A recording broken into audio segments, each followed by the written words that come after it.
Hello বন্ধুরা, আজ তোমাদের সঙ্গে শেয়ার করব রান্নার জন্য কি গুঁড়ো মশলা আমি ঘরেই বানিয়ে নিই। তো বেশ কদিন আগে খিদিরপুরে গেছিলাম মাসকাবাড়ির বাজার তুলতে, তখন অনেক ধরনের মশলাই নিয়ে এসেছি।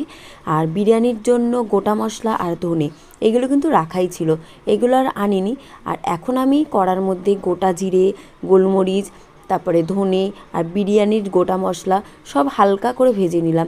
ভেজে নেওয়ার পরে ঠান্ডা হয়ে যাওয়ায় তারপরে আমি মিক্সির মধ্যে সব এক এক করে গুঁড়ো করে নেব।